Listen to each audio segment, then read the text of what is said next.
ओम शांति। 27 सितंबर 2025। मीठे बच्चे, तुम अभी सच्ची सच्ची पाठशाला में बैठे हो। यह सत्संग भी है। यहाँ तुम्हें सत बाप का संग मिला है जो पार लगा देता है। प्रश्न: हिसाब किताब के खेल में मनुष्यों की समझ और तुम्हारी समझ में कौन सा अंतर है? उत्तर: मनुष्य समझते हैं यह जो दुख सुख का खेल चलता है, यह दुख सुख सब परमात्मा ही देते हैं। और तुम बच्चे समझते हो कि यह हरेक के कर्मों के हिसाब का खेल है। बाप किसी को भी दुख नहीं देते, वह तो आते ही हैं सुख का रास्ता बताने। बाबा कहते हैं, बच्चे, मैंने किसी को भी दुखी नहीं किया है, यह तो तुम्हारे ही कर्मों का फल है। गीत इस पाप की दुनिया से। ओम शांति। मीठे मीठे रूहानी बच्चों ने गीत सुना। किसको पुकारते हैं? बाप को। बाबा आकर इस पाप की कलयुगी दुनिया से सतयुगी पुण्य की दुनिया में ले चलो। अभी जीवात्माएं सब कलयुगी हैं, उन्हों की बुद्धि ऊपर जाती है। बाप कहते हैं, मैं जो हूँ जैसा हूँ ऐसा कोई नहीं जानते हैं। ऋषि मुनि आदि भी कहते हैं, हम रचयिता मालिक अर्थात बेहद के बाप और उनकी बेहद की रचना के आदि मध्य अंत को नहीं जानते हैं। आत्माएं जहाँ रहती है वह है ब्रह्म महातत्व, जहाँ सूर्य चांद नहीं होते हैं, न मूल वतन न सूक्ष्म वतन में। बाकी इस मांडवे में तो बिजलियां आदि सब चाहिए न, तो इस मांडवे को बिजली मिलती है। रात को चांद सितारे, दिन में सूर्य, यह है बत्तियां। इन बत्तियों के होते हुए भी अंधियारा कहाँ जाता है? रात को तो फिर भी बत्ती जलानी पड़ती है। सतयुग त्रेता को कहाँ जाता है? दिन। और भक्ति मार्ग को कहाँ जाता है? रात। यह भी समझ की बात है। नई दुनिया सो पुरानी जरूर बनेगी, फिर नई होगी तो पुरानी का जरूर विनाश होगा। यह है बेहद की दुनिया। मकान भी कोई बहुत बड़े बड़े होते हैं, राजाओं आदि के। यह है बेहद का घर। मांडवा अथवा स्टेज, इनको कर्म क्षेत्र भी कहा जाता है। कर्म तो जरूर करना होता है। सब मनुष्यों के लिए यह कर्म क्षेत्र है। सबको कर्म करना ही है, पाठ बजाना ही है। पाठ हर एक आत्मा को पहले से मिला हुआ है। तुम्हारे में भी कोई है जो इन बातों को अच्छी रीति से समझ सकते हैं। वास्तव में यह गीता पाठशाला है। पाठशाला में कभी बूढ़े आदि पढ़ते हैं क्या? यहाँ तो बूढ़े जवान आदि सब पढ़ते हैं। वेदों की पाठशाला नहीं कहेंगे। वहाँ कोई भी एम ऑब्जेक्ट होती नहीं है। हम इतने वेद शास्त्र आदि पढ़ते हैं, इनसे क्या बनेंगे वह जानते नहीं। कोई भी जो सत्संग है, एम ऑब्जेक्ट कुछ नहीं है। अब तो उनको सत्संग कहने से लज्जा आती है। सत तो एक बाप ही है, जिसके लिए कहा जाता है, संग तारे कुसंग बोरे। कुसंग कलयुगी मनुष्यों का, सत का संग तो एक ही है। अभी तुमको वंडर लगता है, सारे सृष्टि के आदि मध्य अंत का ज्ञान कैसे बाप देते हैं। तुमको तो खुशी होनी चाहिए, तुम सच्ची सच्ची पाठशाला में बैठे हो। बाकी सब हैं झूठी पाठशालाएं। उन सत्संगों आदि से कुछ भी बनकर निकलते नहीं। स्कूल कॉलेज आदि से फिर भी कुछ बनकर निकलते हैं, क्योंकि पढ़ते हैं। बाकी कहाँ भी पढ़ाई नहीं है। सत्संग को पढ़ाई नहीं कहेंगे। शास्त्र आदि तो पढ़कर फिर दुकान खोल बैठते हैं, पैसा कमाते हैं। ग्रंथ थोड़ा सीखकर गुरुद्वारा खोल बैठ जाते हैं। गुरुद्वारे भी कितने खोलते हैं। गुरु का द्वार अर्थात घर कहेंगे ना, फाटक खुलता है, वहाँ जाकर शास्त्र आदि पढ़ते हैं। तुम्हारा गुरुद्वारा है मुक्ति और जीवन मुक्ति धाम, सतगुरु द्वार। सतगुरु का नाम क्या है? अकाल मूर्त। सतगुरु को अकाल मूर्त कहते हैं। वह आकर मुक्ति जीवन मुक्ति का द्वार खोलते हैं। अकाल मूर्त है ना, जिसको काल भी खा नहीं सकता। आत्मा है ही बिंदी, उनको काल कैसे खाएगा? वह आत्मा तो शरीर छोड़कर भाग जाती है। मनुष्य समझते थोड़े ही हैं कि एक पुराना शरीर छोड़ फिर जाए दूसरा लेगे, फिर इसमें रोने की क्या दरकार है? यह तुम जानते हो। ड्रामा अनादि बना हुआ है, हर एक को पाठ बजाना ही है। बाप ने समझाया है, सतयुग में है नष्टो मोहा। मोह जीत की भी कहानी है ना, पंडित लोग सुनाते हैं। माताएं भी सुन सुनकर फिर ग्रंथ रख बैठ जाती हैं सुनाने के लिए। बहुत मनुष्य जाकर सुनते हैं, उनको कहा जाता है कनरस। ड्रामा प्लान अनुसार मनुष्य तो कहेंगे हमारा दोष क्या है? बाप कहते हैं तुम हमको बुलाते हो कि दुख की दुनिया से ले जाओ। अब मैं आया हूँ तो मेरा सुनना चाहिए ना। बाप बच्चों को बैठ समझाते हैं, अच्छी मत मिलती है तो वह लेनी चाहिए ना। तुम्हारा भी कोई दोष नहीं है, यह भी ड्रामा था। राम राज्य रावण राज्य का खेल बना हुआ है। खेल में कोई हार जाते हैं तो उनका दोष थोड़े ही है, जीत और हार होती है। इसमें लड़ाई की बात नहीं, तुमको बादशाही थी, यह भी आगे तुमको मालूम नहीं था।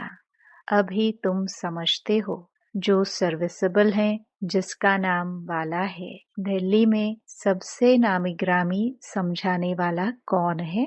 तो झट नाम लेंगे जगदीश का। तुम्हारे लिए मैगजीन भी निकालते हैं, उसमें सब कुछ आ जाता है। अनेक प्रकार की पॉइंट्स लिखते हैं, ब्रिजमोहन भी लिखते हैं। लिखना कोई मासी का घर थोड़े है, जरूर विचार सागर मंथन करते हैं, अच्छी सर्विस करते हैं। कितने लोग पढ़कर खुश होते हैं, बच्चों को भी रिफ्रेशमेंट मिलती है। कोई कोई प्रदर्शनी में बहुत माथा मारते हैं, कोई कोई कर्म बंधन में फंसे हुए हैं, इसलिए इतना उठा नहीं सकते हैं। यह भी कहेंगे ड्रामा। अबलाओं पर भी अत्याचार होने का ड्रामा में पार्ट है। ऐसा पार्ट क्यों बजाया? यह प्रश्न ही नहीं उठता। यह तो अनादि बना बनाया ड्रामा है, उनको कुछ कर थोड़े सकते हैं। कोई कहते हैं हमने गुनाह क्या किया जो ऐसा पार्ट रखा है? अब गुनाह की तो बात नहीं, यह तो पार्ट है। अबलाए कोई तो निमित्त बनेंगे जिन पर सीतम होंगे। ऐसे तो फिर सब कहेंगे हमको यह पाठ क्यों? नहीं, यह बना बनाया ड्रामा है। पुरुषों पर भी अत्याचार होते हैं। इन बातों में सहनशीलता कितनी रखनी पड़ती है? बहुत सहनशीलता चाहिए। माया के विघ्न तो बहुत पड़ेंगे। विश्व की बादशाही लेते हो तो कुछ मेहनत करनी पड़े। ड्रामा में आपदाएं खिटपिट आदि कितनी है। अबलाओं पर अत्याचार लिखा हुआ है। रक्त की नदियां भी बहेंगी, कहाँ भी सेफ्टी नहीं रहेगी। अभी तो सुबह को क्लास आदि में जाते हो सेंटर्स पर, वह भी समय आएगा जो तुम बाहर निकल भी नहीं सकेंगे। दिन प्रतिदिन जमाना बिगड़ता जाता है और बिगड़ना है। दुख के दिन बहुत जोर से आएंगे। बीमारी आदि में दुख होता है तो फिर भगवान को याद करते पुकारते हैं। अभी तुमको मालूम है बाकी थोड़े दिन है, फिर हम अपने शांति धाम सुख धाम जरूर जाएंगे। दुनिया को तो यह भी पता नहीं है। अभी तुम बच्चे फील करते हो ना, अभी बाप को पूरी रीति जान गए हैं। यह सब तो समझते हैं परमात्मा लिंग है। शिवलिंग की पूजा भी करते हैं। तुम शिव के मंदिर में जाते थे, कभी यह ख्याल किया कि शिवलिंग क्या चीज है? जरूर यह जड़ है तो चैतन्य भी होगा। यह सब क्या है? भगवान तो रचता है ऊपर में, उनकी निशानी है सिर्फ पूजा के लिए। पूज्य होंगे तो फिर यह चीजें नहीं होंगी। शिव काशी के मंदिर में जाते हैं, किसको पता थोड़ी है भगवान निराकार है। हम भी उनके बच्चे हैं, बाप के बच्चे होकर फिर हम दुखी क्यों हैं? विचार करने की बात है ना। आत्मा कहती है हम परमात्मा की संतान हैं, फिर हम दुखी क्यों हैं? बाप तो है ही सुख देने वाला, बुलाते भी हैं, हे भगवान हमारे दुख मिटाओ। वह कैसे मिटाए? दुख सुख यह तो अपने कर्मों का हिसाब है। मनुष्य समझते हैं सुख का एवजा सुख, दुख का एवजा दुख परमात्मा ही देते हैं, उन पर रख देते हैं। बाप कहते हैं मैं कभी दुख नहीं देता हूँ, मैं तो आधा कल्प के लिए सुख देकर जाता हूँ। यह फिर सुख और दुख का खेल है। सिर्फ सुख का ही खेल होता फिर तो यह भक्ति आदि कुछ ना हो। भगवान से मिलने के लिए ही यह भक्ति आदि सब करते हैं ना। अब बाप बैठ सारा समाचार सुनाते हैं। बाप कहते हैं तुम बच्चे कितने भाग्यशाली हो। उन ऋषि मुनियों आदि का कितना नाम है। तुम हो राज ऋषि, वह है हठयोग ऋषि। ऋषि अर्थात पवित्र। तुम स्वर्ग के राजा बनते हो तो पवित्र जरूर बनना पड़े। सतयुग त्रेता में जिनका राज्य था उनका ही फिर होगा, बाकी सब पीछे आएंगे। तुम अभी कहते हो हम श्रीमत पर अपना राज्य स्थापन कर रहे हैं। पुरानी दुनिया का विनाश होने में भी समय तो लगेगा ना। सतयुग आना है, कलयुग जाना है। कितनी बड़ी दुनिया है, एक एक शहर मनुष्यों से कितना भरा हुआ है।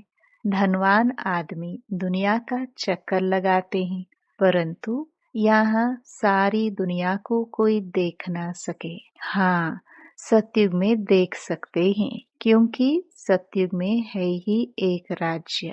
इतने थोड़े राजाए होंगे। यहाँ तो देखो कितनी बड़ी दुनिया है। इतनी बड़ी दुनिया का चक्कर कौन लगाए? वहाँ तुमको समुद्र में जाने का नहीं है। वहाँ सिलोन बर्मा आदि होंगे? नहीं, कुछ भी नहीं। यह कराची नहीं होगी। तुम सब मीठी नदियों के किनारे पर रहते हो। खेती बाड़ी आदि सब होती है। सृष्टि तो बड़ी है। मनुष्य बहुत थोड़े रहते हैं, फिर पीछे वृद्धि होती है। फिर वहां जाकर अपना राज्य स्थापन किया। धीरे धीरे हप करते गए, अपना राज्य स्थापन कर दिया। अभी तो सबको छोड़ना पड़ता है। एक भारत ही है जिसने किसी का भी राज्य छीना नहीं है, क्योंकि भारत असल में अहिंसक है ना। भारत ही सारी दुनिया का मालिक था और सब पीछे आए हैं, जो टुकड़े टुकड़े लेते गए हैं। तुमने कोई को हप नहीं किया है, अंग्रेजों ने हप कर लिया है। तुम भारतवासियों को तो बाप विश्व का मालिक बनाते हैं। तुम कहाँ गए थोड़े हो। तुम बच्चों की बुद्धि में यह सारी बातें हैं। बूढ़ी माताएं तो इतना सब समझ ना सके। बाप कहते हैं अच्छा है जो तुम कुछ भी पढ़ी नहीं हो। पढ़ा हुआ सब बुद्धि से निकालना पड़ता है। एक बात सिर्फ धारण करनी है, मीठे बच्चे बाप को याद करो। तुम कहते भी थे ना बाबा आप आएंगे तो हम वारी जाएंगे, कुर्बान जाएंगे। तुम्हें फिर हमारे पर कुर्बान जाना है। लेन देन होती है ना। शादी के टाइम स्त्री पुरुष एक दो के हाथ में नमक देते हैं। बाप को भी कहते हैं हम पुराना सब कुछ आपको देते हैं। मरना तो है, ये सब खत्म होना है। आप हमको फिर नई दुनिया में देना। बाप आते ही हैं सबको ले जाने। काल है ना, सिंध में कहते थे, यह कौन सा काल है जो सबको भगा कर ले जाते हैं। तुम बच्चे तो खुश होते हो, बाप आते ही हैं ले जाने। हम तो खुशी से अपने घर जाएंगे। सहन भी करना पड़ता है। अच्छे अच्छे बड़े बड़े घर की माताएं मारे खाती हैं, तुम सच्ची कमाई करते हो। मनुष्य थोड़े ही जानते हैं, वह है ही कलयुगी शूद्र संप्रदाय। तुम हो संगमयुगी पुरुषोत्तम बन रहे हो। जानते हो पहले नंबर में पुरुषोत्तम यह लक्ष्मी नारायण है ना। फिर डिग्री कम होती जाएगी, ऊपर से नीचे आते रहेंगे, फिर आहिस्ते आहिस्ते गिरते रहेंगे। इस समय सब गिर चुके हैं। झाड़ पुराना हो चुका है, तना सड़ गया है, अब फिर स्थापना होती है। फाउंडेशन लगता है ना। कलम कितना छोटा होता है, फिर उनसे कितना बड़ा झाड़ बढ़ जाता है। यह भी झाड़ है। सत्युग में बहुत छोटा झाड़ होता है, अब कितना बड़ा झाड़ है। वैरायटी फूल कितने हैं मनुष्य सृष्टि के। एक ही झाड़ में कितनी वैरायटी है। अनेक वैरायटी धर्मों का झाड़ है मनुष्यों का। एक सूरत न मिले दूसरे से। बना बनाया ड्रामा है ना। एक जैसा पाठ कोई का हो नहीं सकता। इनको कहा जाता है कुदरती बना बनाया बेहद का ड्रामा। इनमें भी बनावट बहुत है। जो चीज रियल होती है वह खत्म भी होती है। फिर 5000 वर्ष के बाद रियलिटी में आएंगे। चित्र आदि भी कोई रियल बने हुए थोड़े ही हैं। ब्रह्मा की भी शक्ल फिर 5000 वर्ष बाद तुम देखेंगे। इस ड्रामा के राज को समझने में बुद्धि बड़ी विशाल चाहिए। और कुछ न समझो, सिर्फ एक बात बुद्धि में रखो, एक शिव बाबा दूसरा ना कोई। यह आत्मा ने कहा, बाबा हम आपको ही याद करेंगे। यह तो सहज है ना। हाथों से कर्म करते रहो और बुद्धि से बाप को याद करते रहो। अच्छा, मीठे मीठे सिखिलदे बच्चों प्रति माता पिता बाप दादा का याद प्यार और गुड मॉर्निंग। रूहानी बाप की रूहानी बच्चों को नमस्ते। धारणा के लिए मुख्य सार। पहला, सहनशीलता का गुण धारण कर माया के विघ्नों में पास होना है। अनेक आपदाएं आएंगी, अत्याचार होंगे। ऐसे समय पर सहन करते बाप की याद में रहना है। सच्ची कमाई करनी है। दूसरा, विशाल बुद्धि बन इस बने बनाए ड्रामा को अच्छी रीति समझना है। यह कुदरती ड्रामा बना हुआ है, इसलिए प्रश्न उठ नहीं सकता। बाप जो अच्छी मत देते हैं उस पर चलते रहना है। वरदान, माया जीत विजयी बनने के साथ साथ पर उपकारी भव। अभी तक स्व कल्याण में बहुत समय जा रहा है, अब पर उपकारी बनो। माया जीत विजयी बनने के साथ साथ सर्व खजानों के विधाता बनो, अर्थात हर खजाने को कार्य में लगाओ। खुशी का खजाना, शांति का खजाना, शक्तियों का खजाना, ज्ञान का खजाना, गुणों का खजाना, सहयोग देने का खजाना बांटो और बढ़ाओ। जब अभी विधातापन की स्थिति का अनुभव करेंगे, अर्थात पर उपकारी बनेंगे, तब अनेक जन्म विश्व राज्य अधिकारी बनेंगे। स्लोगन, विश्व कल्याणकारी बनना है तो अपने सर्व कमजोरियों को सदा काल के लिए विदाई दो। अव्यक्त इशारे। अब लगन की अग्नि को प्रज्वलित कर योग को ज्वाला रूप बनाओ। जैसे किला बांधा जाता है जिससे प्रजा किले के अंदर सेफ रहे। एक राजा के लिए कोठरी नहीं बनाते, किला बनाते हैं। आप सभी भी स्वयं के लिए, साथियों के लिए, अन्य आत्माओं के लिए ज्वालारूप याद का किला बांधो। याद के शक्ति की ज्वाला हो तो हर आत्मा सेफ्टी का अनुभव करेगी। ओम शांति।